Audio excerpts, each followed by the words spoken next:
Բարև ձեզ, Ստեփան Գրիգորյան YouTube-յան ալիքի մասնակիցներ, ողջունում եմ ձեզ բոլորիդ։ Այսօր հունիսի 3-ն է, մենք շարունակում ենք մեր աշխատանքը։ Այսօր մենք ձեզ հետ կշարունակենք ուսումնասիրել ռուս-ուկրաինական այդ հակամարտության խնդիրները։ Երեք մանրամասն մենք խոսեցինք Ուկրաինայի հաջողությունների մասին, նաև պետք է ասեմ, որ 3 բանակցություններ կայացան Ռուսաստան, Ուկրաինա, Միացյալ Նահանգների միջնորդությամբ Ստամբուլում, այդ երկրորդ փուլի արդյունքների մասին անպայման այսօր կխոսենք, բայց այն լուրջ հաջողությունները, որոնց հասան ուկրաինացիք, իրոք ոչնչացնելով զգալի մասը ռազմական օդանավակայանների, ավելի ճիշտ օդ ուժի Ռուսաստանի, ռուսական այրադրոմներում, ռազմական օդանավակայաններում շատ ուժեղացրեց դիրքերը Ուկրաինայի բանակցությունների ժամանակ։ Հիշում եք, մենք ասում էինք այն մեմորանդումի մասին, որը ներկայացրեց Ուկրաինան, այդ ինֆորմացիան ի վերջո մեզ հասավ, մենք երեք ձեզ ներկայացրեցինք, Ռուսաստանը իր պահանջները չէր ասում, այսօր կխոսենք Ռուսաստանի պահանջների մասին, ուստեղ կան զարգացումներ անչափ կարևոր նաև մեզ համար, զուգահեռներ ակնհայտ է, դրա մասին մենք կխոսենք, զուգահեռ ոնց Ռուսաստանը ինչ պահանջում է Ուկրաինայից, նույնատիպ բաներ Ադրբեջանը մեզանից է պահանջում, ակնհայտ երևում է, որ Ադրբեջանը Ռուսաստանը շատ սինխրոն են աշխատում մեր դեմ, դրա մասին անպայման այսօր կխոսենք։ Բայց գլխավոր թեման այնուամենայնիվ այսօր կլինի խորացվող հակամարտություն։ Ուրիշ բառ ես չունեմ ասելու, վարչապետ Նիկոլ Փաշինյանի միջև եւ համայն հայոց կաթողիկոս Գարեգին II-ի միջև։ Ցավով պետք է ասեմ, որ այս ծանր հարաբերությունները, ծանր մթնոլորտը շարունակվում է։ Նիկոլ Փաշինյանը արեց նոր գրառում երեք կապված նրա հետ ունի թե ոչ կաթողիկոսը Գարեգին II երեխա ու եթե ունի ինչ պետք է անի կաթողիկոսը, այնտեղ ուշագրավ մեսիջներ կան նաև Էջմիածին, նաև հայ առաքելական եկեղեցու առաջնորդներին, երեք հավաքվեց գերագույն հոգևոր խորհուրդը մեր եկեղեցու, դու գիտեք այդ ամենաբարձր մարմինն է, Սփյուռքից, Հայաստանից հավաքվեցին եպիսկոպոսներ, նաև թեմակալ առաջնորդներ ու ընդունեցին հայտարարություն։ Իրանք այն մարտահրավերը, այն խնդիրները, որ բարձրացնում է Նիկոլ Փաշինյանը, քննադատեցին, մերժեցին ու կոպիտ ասած ընդունեցին այդ մարտահրավերին պատասխանեցին մարտահրավերով։ Ցավում եմ, որ այս ձևի զարգացում է գնում այս իրավիճակի, դրա մասին անպայման այսօր կխոսենք, քանի որ դա ուղղակիորեն առնչվում է մեր անվտանգության հետ, մեր երկրի ներսում մթնոլորտի հետ։ Ես պետք է ասեմ, որ շատ շնորհակալ եմ ձեզ բոլորիդ, որ ակտիվ նայում եք մեր նյութերը, բաժանորդագրվում եք, կիսվում եք, լայքում եք, դա անչափ կարևոր է, որ այս աշխատանքը տարածվի, ավելի շատ սփյուռքահայեր նայեն, ավելի շատ արցախահայեր նայեն, Հայաստանի Հանրապետության քաղաքացիներ, դրա համար ես ձեզ բոլորիդ շնորհակալ եմ, նաև այն մարդկանց, ովքեր աջակցում են մեզ, մեր YouTube-յան ալիքին։ Հիմա սկսում ենք աշխատանքը։ Մեր ընդունված կարգի համաձայն միշտ ես նաև դրական օրինակներ բերում են կյանքից, դրական օրինակներ մեր սփյուռքահայության աշխատանքից, ինչը անչափ կարևոր է հայ ժողովրդի համար եւ հենց անկախ Հայաստանի համար։ Օրինակներ բերում եմ Հայաստանի Հանրապետության կողմից դրական քայլերի մասին կամ կառավարության կամ մեր փորձագետների աշխատանքից դրական օրինակները բերում եմ։ Դա կարևոր է։ իրոք ծանր է վիճակը, իրոք աշխարհում լարված է վիճակը, իրոք մտահոգությունները, որոնք արտահայտում են օրինակ Ֆրանսիայի, Մեծ Բրիտանիայի պաշտոնյաները, առաջի, երկրորդ դեմքերը, որ կարող է սկսվել երրորդ համաշխարհային պատերազմ, այդ դատակ տեղում չեն, ու այս ֆոնի վրա շատ կարևոր է հասկանալ մենք ինչ պետք է անենք։ Թացը չորից տարանջատել, ներսում ավելի մթնոլորտը համախմբված դարձնել, ավելի լավ մթնոլորտ որ Հայաստանի ներսում լինի, որ այդ մարտահրավերները, որը գրեթե ամեն օր առաջանում են մեր առջև, մենք կարողանանք հաղթահարել։ Հիմա այս կոնտեքստի համաձայն ես միշտ բերում եմ դրական օրինակներ, որ մեր հասարակությունը իմանա, որ աշխատանք գնում է։ Կամ Սփյուռքայության կողմից, կամ Հայաստանի Հանրապետության կառավարության կողմից, կամ մեր փորձագետների կողմից։ Օրինակ, հիմա Հայաստանում գտնվում է շատ կարևոր պատվիրակություն Միացյալ Նահանգներից։ Այդ պատվիրակությունը Միացյալ Նահանգների էներգետիկայի նախարարությունից է։ Ու հենց այն պաշտոնյան ամենաբարձր, որը զբաղվում է միջուկային քաղաքականությամբ։ Կոպիտ ասած, ատոմակայանների կառուցման հարցերով, օրինակ, դա շատ կարևոր պաշտոնյան է Ալեշիա Դունկան։ Ինքը գտնվում է Հայաստանում, պետք չի լինել հանճար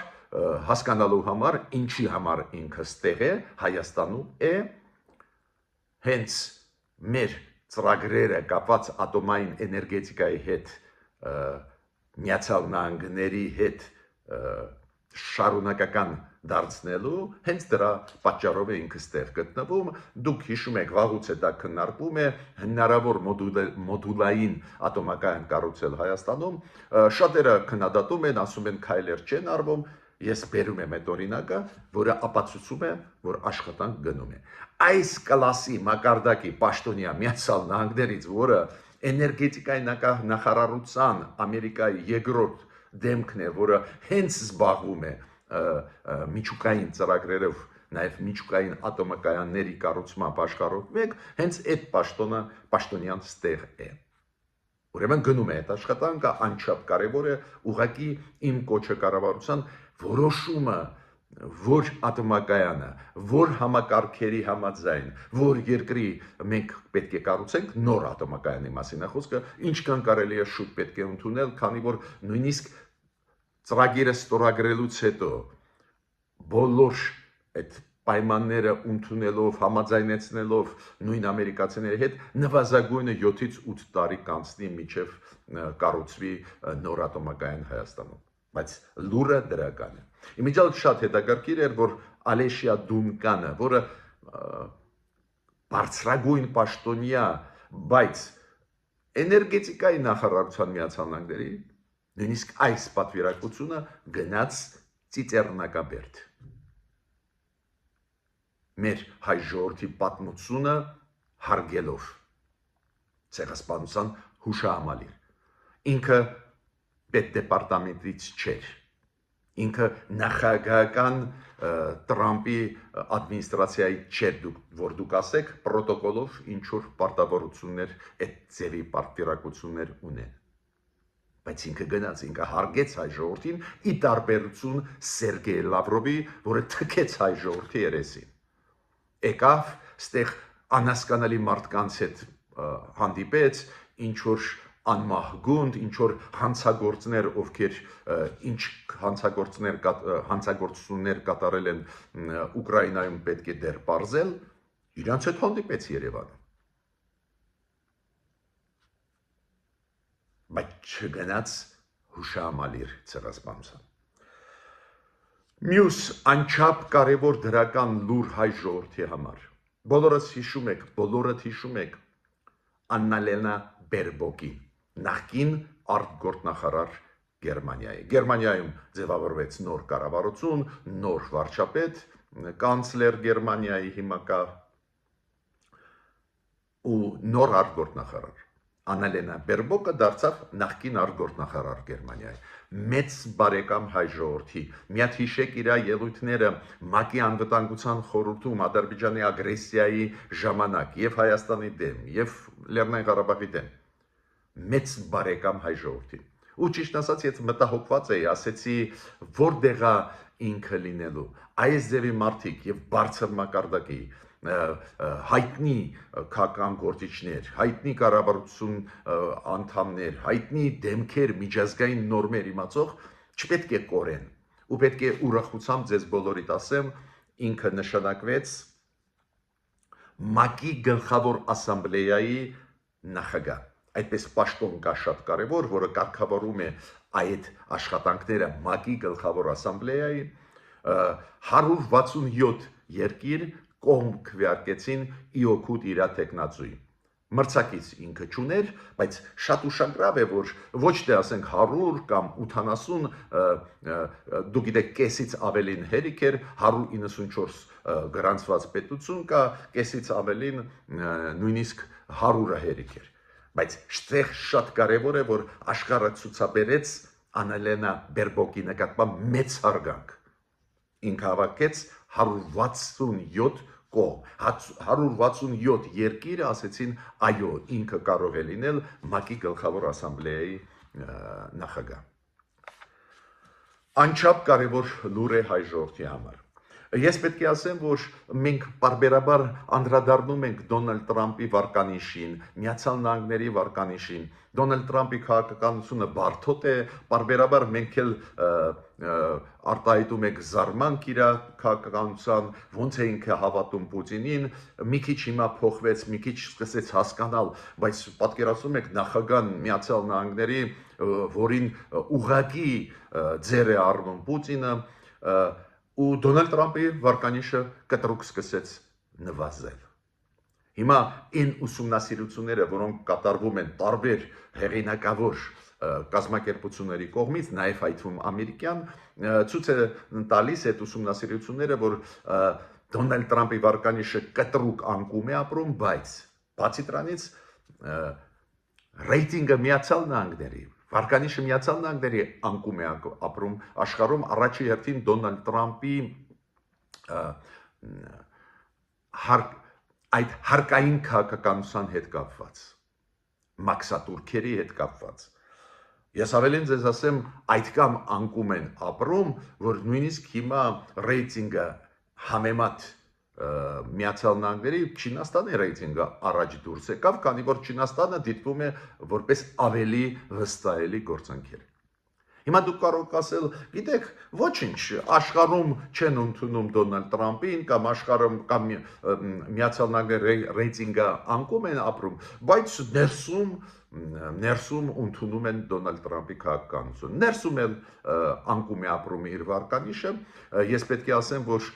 երբ որ հսկաները սկսում են բողոքել իր քաղաքականությունից, օրինակ Ֆորդը, ավտոգիգանտը աշխարհում մեկ, Ֆորդի գլխավոր ղեկավարը, տնօրենը Բիլ Ֆորդը խստագույնս քննադատեց Տրամպին, ինքը ասեց, Տրամպը ասում է, որ այդ քաղաքականությունը ինքը վարում է, որ աշխատատեղեր ներսում բացվեն, ու ասում է, մենք հիմա էլեկտրոմեքենաների, էլեկտրոկարերի գործարան ենք կառուցում ներսում, պետությունը աջակցում էր, քանի որ էկոլոգիական մաքուր ավելի արտադրանքն է։ Դոնալդ Տրամպը այդ առավելությունները սա հանեց, զրոյացրեց, ու հիմա մենք չենք կարող աշխատացնել այդ գործարանը, որի շրջանակներում բացվում էին 2000 աշխատատեղեր։ Նույնիսկ ավտոգիգանտները, արդյունաբերության գիգանտները Միացյալ Նահանգների Դոնալդ Տրամպի քաղաքականությունից բողոքում են։ Լեհաստանում կատարվեցին անցան, գիտեք, 3-4 օրը նախագահական ընտրություններ։ Լեհաստան։ Ինչու մենք հետևում ենք այս ընտրություններին։ Հիշում եք նախկինում Մոլդովայում, մինչև այդ Ռումինիայում միշտ հետևում ենք հասկանալու ինչ տենդենսներ են այս պետություններում, որոնք առաջվում են մեզ հետ, ունեն հարաբերություններ մեզ հետ, նույն Լեհաստանը փայլուն հարաբերություններ, նույն Մոլդովան, նույն Ռումինիան, ինչ տենդենսներ կլինեն այդ երկրներում։ Հիմա Լեհաստանում նախագահ ընտրվեց Կարոլ Նավրոցկին։ Հիմա դուք հիշում եք Լեհաստանում, երբ որ անցան մի տարի առաջ պարլամենտական ընտրությունները, կրեցին պրոեվրոպական ուժերը, կոնսերվատորները պարտվեցին, պրոեվրոպական ուժերի այդ անունը քաղաքացիական հարթակ, որը գլխավորում էր Դոնալդ Տուսկը, ու դրանից հետո պարլամենտում կոալիցիան ստեղծվեց ու Դոնալդ Տուսկը դարձավ վարչապետ։ Հիմա նախագահական ընտրությունների ժամանակ բոլորը սպասում էին, որ հենց Դոնալդ Տուսկի կուսակցությունից պրոեվրոպական հաղթող դուրս կգա, բայց այդ մարդը Ռաֆալ Թշասկովսկի պարտվեց, կրեց իրավունք եւ արդարություն այդ կուսակցության ավելի կոնսերվատիվ կուսակցության տեխնացուն Կարոլ Նավրոցկի։ Ավտոմատ դա ինչ է նշանակում։ Քանի որ նախագահան ունի վետո իրավունք մի շարք հարցերում, նաև արտաքին քաղաքականության ոլորտի, Լեհաստանում ուրեմն կլինի հիմա բավական լուրջ իրավիճակ Լեհաստանում։ Ավելին, Կարոլ Նավրոցկին հաղթելուց հետո, երբ որ երեք պարզվեց վերջնականորեն, որ ինքը հաղթել է, ինքը մոտավորապես 1%-ով ավելի շատ հավաքեց, քան թե իր մրցակիցը, ինքը նույն պայն ասեց, որ Դոնալդ Տուսկը պետք է հրաժարական տա, քանի որ ժողովուրդը ցույց տվեց, որ հակառակ կուսակցության ու այլ կուսակցության ուզում է ձայներ տալ։ Ուրեմն այս քաղաքացիական հարթակ պրոեվրոպական ուժերը թուլացել են։ Այո, բոլորն էլ իրանք պրո-նատոյական են, պրո-եվրոպական, բայց տարբերություններ կան, երանգներ կան։ Օրինակ Կարոլ Նավրոցկի իրավունք եւ արդարություն կուսակցության ներկայացուցիչը, որը նախագահ դարձավ, ինքը մի փոքր ավելի կոնսերվատիվ մոտեցում ունի մի շարք հարցերի կապված Եվրամիության քաղաքականության հետ։ Բոլորն էլ իրանք պրո-եվրոպական են, պրո-նատոյական են, բայց նյուանսներ կան։ Ու դուք կարող ասել, հա, ուրեմն Լեհաստանում այդպես երկիշխանություն է, այո, ու դա պարզ է ժողովրդավարության բնորոշ տարեր են իր մեջ պարունակում, բայց ցանկացած դեպքում Դոնալդ Տուսկը պետք է ինչ-որ քայլ արի, Դոնալդ Տուսկը պատասխանեց իրան, որ հրաժարական չի տա, բայց վստահության քվեարկություն կպահանջի ազգային ժողովում, պարլամենտում Լեհաստանի։ Ինչով է հետաքրքիր նաև Կարոլ Նավրոցկին, նոր ընտրված նախագահ Լեհաստանի։ Ինքը հետախուզության մեջ է Ռուսաստանի կողմից։ Ռուսաստանը ուզում է իրան ձերբակալել, քանի որ ինքը Լեհաստանում նախաձեռնել է այդ կարմիր բանակին նվիրված հուշարձանների հանելը Լեհաստանում։ Դուք գիտեք, կարմիր բանակի հուշարձանները այդ սոցիալիստական ճամբարում կային, հիմա կամաց-կամաց հանում են ու նախաձեռնողներից մեկը հենց այս մարդն է, Կարոլ Նավրոցկի, որը նոր նախագահ է ընտրվել։ Ինքը հենց այն կուսակցությունից է, որը նախկին նախագահն էր, պարոն Դուդան։ Հիշում եք, ես ձեզ պատմել եմ, որ պարոն Դուդան անցած տարի եղել է Երևանում ու ինձ հրավիրել եմ իր հետ հանդիպանը մի քանի մեր փորձագետներից Հայաստանի, մենք իր հետ ունեցել ենք շատ հետաքրքիր զրույց։ Ու հիմա Դուդայի կուսակցությունից ընտրվեց նախագահ, նոր նախագահ Լեհաստանի, որը Ռուսաստանի կողմից հետախուզման մեջ է ու Ռուսաստանը հրաման տվեց իրենց պատկան մարմինների բռնել իրան ու ձերբակալել, դատել։ Հիմա անցնում եմ այսօրվա կարևորագույն հարցին։ Ինչով են ավարտվել այն բանակցությունները, որը գնում էին Ռուսաստանի եւ Ուկրաինայի միջև Ստամբուլում։ Բանակցությունները մոտավորապես տևեցին 1 ժամ, դա ցույց է տալիս, որ մեծ արդյունքի չեն ասել, բայց չէր էլ սպասվում, որ արդյունք մեծ կլինի։ Ոչ միայն այն պատճառով, որ Ռուսաստանը չի ուզում խաղաղություն, դա ակնհայտ երևում է, Ռուսաստանը հույսեր է փայփայում գրավել ամբողջ Ուկրաինան։ Ոչ միայն դրա պատճառով։ Ռուսաստանը հրաժարվեց իր մեմորանդումը, իր առաջարկությունները նախորդ տալ, որ Ուկրաինայի կողմը հասցնի ուսումնասիրել։ Ուկրաինան իր առաջարկությունները տվեց, հիմա կասեմ այդ առաջարկությունների մասին, բայց Ռուսաստանը ասել չէ, բանակցությունների ժամանակ մենք մեր առաջարկությունները կտանք, այդ առաջարկությունները բաղկացած են երկու մասերից, հիմա կասեմ այդ առաջարկությունների մասին, բայց ինչ եմ ուզում ասել, ուզում եմ ասել մոտավորապես 1 ժամ տևած բանակցություններ էին, պարզ է արդյունքի կողմերը չեն հասել, Ուկրաինան ստացավ այդ փաստաթուղթը ու ասեց, որ մի շաբաթ պետք է մեզ տակ, որ մենք այդ մեծ Ռուսաստանի փաստաթուղթը ուսումնասիրեց, բայց եկան ընդհանուրի 1-2 հարցերով, գերիների փոխանակման հարցում, նորից գերիների փոխանակում կլինի, ումերովը Պաշտպանության նախարարը Ուկրաինայի, որը գլխավորում էր Ուկրաինայի պատվիրակությունը, ասում էր, որ 6000-ը 6000-ի դիմաց պետք է փոխանակվի, բայց Ռուսաստանի պատվիրակությունը գլխավորած պարոն Մեդինսկի, որը Պուտինի օգնականն է, ինքը ասեց ավելի փոքր թվեր, 1200-ը 1200-ի դիմաց, հիմա վերջնական նայեք ինչ թիվ է, բայց այդտեղ ես հակասություն տեսա, բայց ընդհանուրը նա էր, որ իրոք պայմանավորվեցին փոխանակում անել, բացի դրանից ծանր վիրավորված զինվորներին որոշեցին առանց քաղաքական որոշումների փոխանակել։ То есть ծանր վիրավորված զինվորներին առանց նույնիսկ բանակցությունների իրենք պայմանավորվեցին փոխանակել։ Պարզա դա էլ է արդյունք բանակցությունների, բայց քաղաքական գլխավոր հարցերում արդյունք չկա։ Զուգահեռ պարզ է Էրդողանը ուզում է օգտվել պահից իր ռեյտինգը բարձրացնի, Էրդողանը ասեց, որ մենք պատրաստ ենք ընդունել Ստամբուլում կամ Անկարայում Զելենսկուն ու Պուտինին, ու ասում է, եթե իրանք համաձայնություն տան գալ, մենք նաև կհրավիրենք Տրամպին։ Տեսեք, Թուրքիան ուզում է առաջ ընկնի Ամերիկայից, մինչդեռ այդ բանակցությունները պարզ է արդյունք է հենց Տրամպի ճնշման։ Ռուսաստանը հասկացավ, որ չի կարող այդ բանակցություններից հրաժարվել։ Հիշում եք, ես երեք ասացի այդ անհաջողություններից, որոնք Ռուսաստանը ունեցավ 3 Ուկրաինայի փայլուն օպերացիայի արդյունքում, որ իրանց ավիացիան ուղղակի ջախջախեցին ուկրաինացիք։ Ես նույնիսկ մտահոգություն ունեի, որ Ռուսաստանը չի գա, բայց պարզ է եկան բանակցությունների վախենալով, որ Տրամպի համբերությունը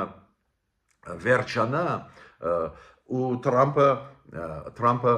լուրջ սանկցիաներ սկսի կիրառել Ռուսաստանի դեմ։ Հիմա ես պետք է ասեմ, Ռուսաստանը ինչ առաջարկում է, Ուկրաինան առաջարկում է նվազագույնը 30 օրով զինադադար հաստատել, Ռուսաստանը ասում է ոչ, 2-3 օրերով, 3 օր զինադադար, որ կարողանանք ձիակները հավաքել ճակատում, այդ զոհված զինվորների ձիակները հավաքել, ու 3-4 օրով միայն։ Ուկրաինան ավելի ճիշտ իմ կարծիքով մոտեցումը, ինքը ասում է, դե պետք է զինադադարը ամբողջ ճակատով լինի, Ուկրաինան ասում է, որ այդ զինադադարը նվազագույնը 30 օրով պետք է լինի, անպայման պետք է փոխանակումը շարունակվի այդ գերիների, ու անպայման պետք է վերադարձվեն մեր երեխաները։ Իրոք մի քանի տասնյակ հազար երեխա փախցրեցին ռուսները Ուկրաինայից։ Ռուսաստանը չի համաձայնում, ասում է, այս ձևի բան չկա։ Բայց Ռուսաստանը ուզում է, ակնհայտ է, 3-4 օրով զինադադար, որ ձիակները հավաքեն իրանց զինվորների, ու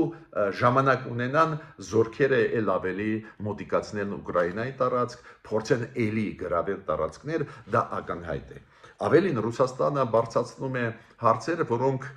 զարմանալի են։ Օրինակ, Ռուսաստանը ասում է, որ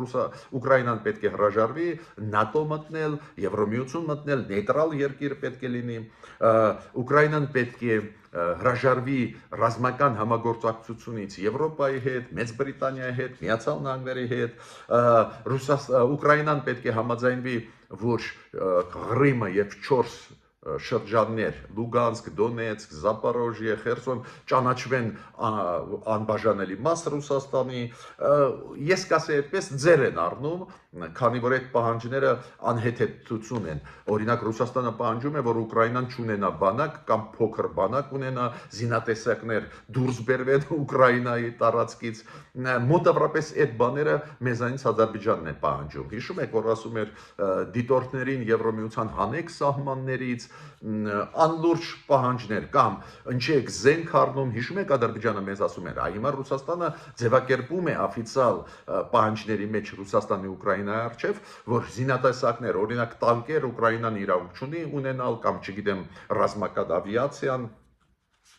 Ինչ եմ ուզում ասել։ Ուզում եմ ասել, որ Ռուսաստանը պարզ է չի ուզում խաղաղություն, բայց եկավ վախենալով, որ Տրամպը կնյարդանա, ջղայնանա ու սանկցիաները ուժեղ կկիրառվեն։ Նո Ուկրաինայի քաղաքականությունը ավելի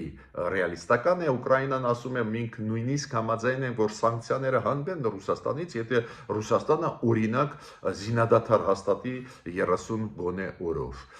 Ուկրաինան ասում է, որ Ռուսաստանը անպայման պետք է գրաված տարածքներից դուրս գա։ Ռուսաստանը հակառակն է ասում է այն Դոնեցկի, Լուգանսկի մարզից, որ չենք հասցրել գրավել, դա էլ պետք է մեզ տակ։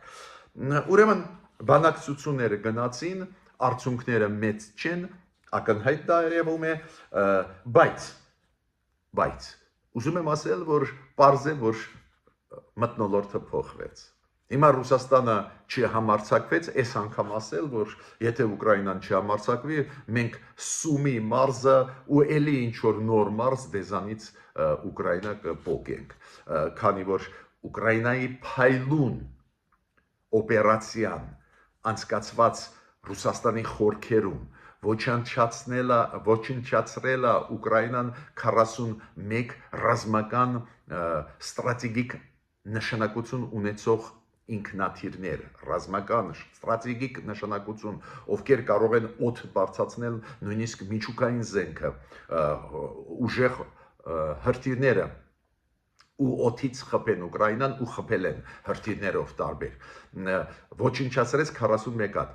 41 հատից 13-ը ամբողջությամբ ոչնչացված են, նույնիսկ վերանորոգել անհնար է։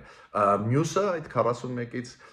13 ամբողջությամբ ոչնչացան են, մյուսները շատ լուրջ վնասվածքներ ստացան ու շատ քիչ հավանական է, որ Ռուսաստանը կկարողանա վերանորոգել, էթել ռազմական ստրատեգիկ ավիացիան Ռուսաստանի, որը կառուցվել է 60-ական, 70-ական թվերի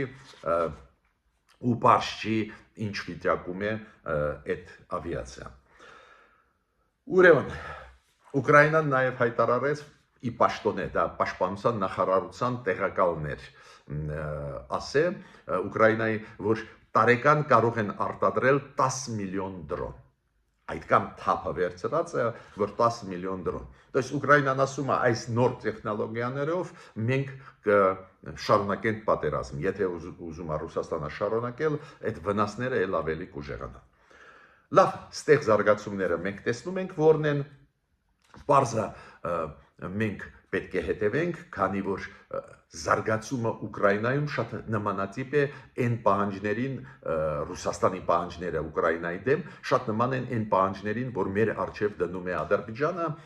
որ բանակ չունենանք, զենք զինամթերք չստանանք, չառնենք եւ այլ պահանջներ, այլ երկրների ռազմական բազաներ չբերենք Հայաստան, դիտորդներ Եվրոմիության դուրս բերենք սահմանից հայ-ադրբեջանական շատ նմանատիպ պահանջներ Ռուսաստանը Ուկրաինայի առջև արվում է, դա է պատճառը, որ ուշադիր պետք է այդ պրոցեսներին հետևենք։ Հիմա անցնում եմ գլխավոր այսօրվա թեմային։ Ուրեմն Նիկոլ Փաշինյանը շարունակեց ուժեղացնել ճնշումը հայ առաքելական եկեղեցու վրա ու կաթողիկոս Գարեգին II-ի վրա։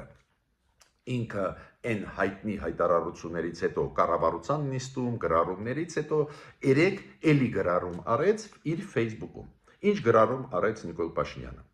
Եթե պարզվի, որ իրոք Գարեգին II-ը խախտել է կուսակրոնության ուխտը եւ զավակ ունի, դա նա չի կարող լինել շարունակել լինել հայոց համայն կաթողիկոս։ Բացի դրանից Նիկոլ Փաշինյանը ասեց մի շատ ուշագրավ միտք, որ դա ոչ միայն հոգևոր անվտանգության խնդիր է, նաև դա Հայաստանի պետականության համար անվտանգության խնդիր է։ Ու Նիկոլ Փաշինյանը նաև ասեց, որ Մայր Աթոր Սուրբ Էջմիածինը պիտի դիրքավորվի այս իրավիճակի նկատմամբ։ Ինչից հետո կիրականացվի հարցի հետագա պարզաբանումը։ Դες Նիկոլ Փաշինյանը ասում է, մենք սպասում ենք պատասխանի Մայր Աթոր Սուրբ Էջմիածնից ու պատասխանից հետո մենք նոր դիրքավորում կստանանք։ Կոպիտ ասած հետևանքներ կլինեն։ Դուք պատասխանեք, հետևանքներ կլինեն։ Դες Նիկոլ Փաշինյանը սրում է հարաբերությունները եկեղեցու հետ։ Հիշում եք, մենք քննարկել ենք պատճառներից մեկը իմ կարծիքով կապված է նրա հետ, որ իրոք մենք տեսնում ենք, որ մեր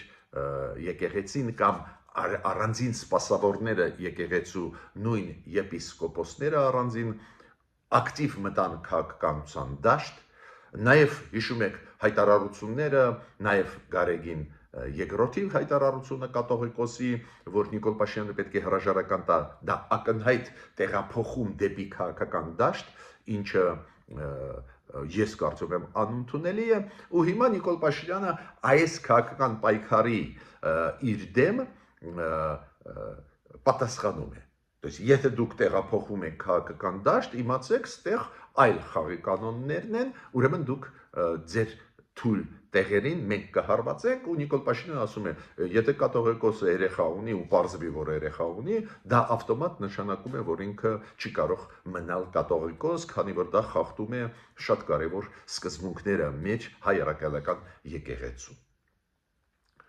Ուրեմն իմ կարծիքով այդ սրումը, որը գալիս է պարզը Նիկոլ Փաշինյանից, ինքը նախաձեռնեց այդ հարցերը, ինքը նախաձեռնում է ու ուզում է բարեփոխումներ, որ լինեն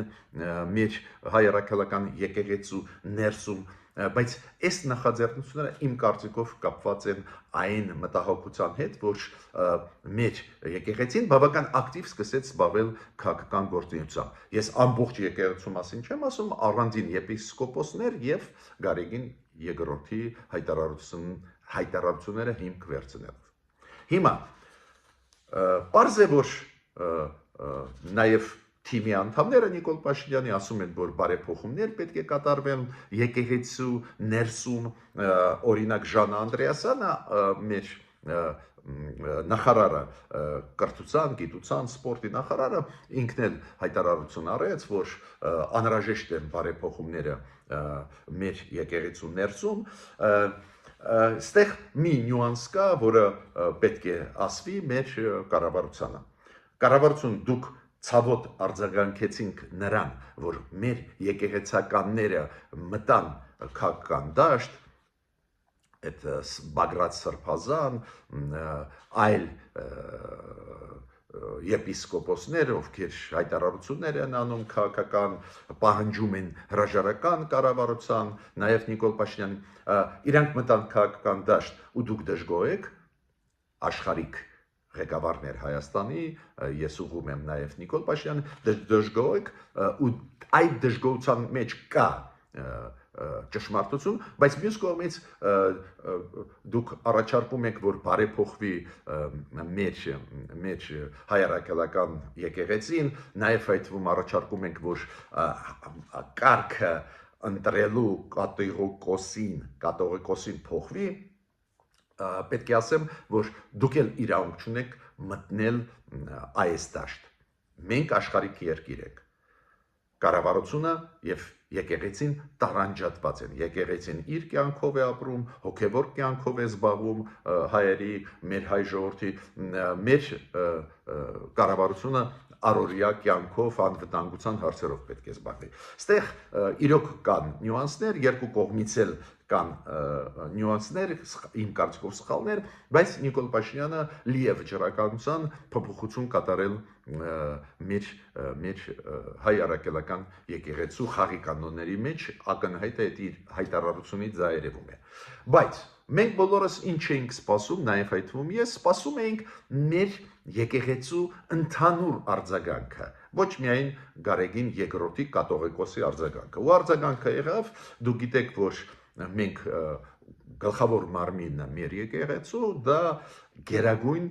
հոգևոր խորհուրդն է։ Գերագույն հոգևոր խորհուրդը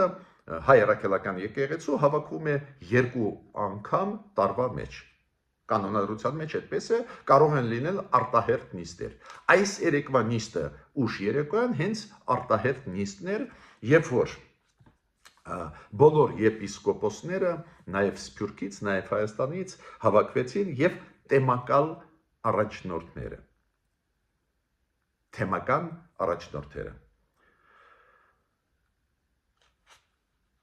Իրանք հավաքվեցին, քննարկեցին հարցը ու հայտարարությունով հանդես եկան։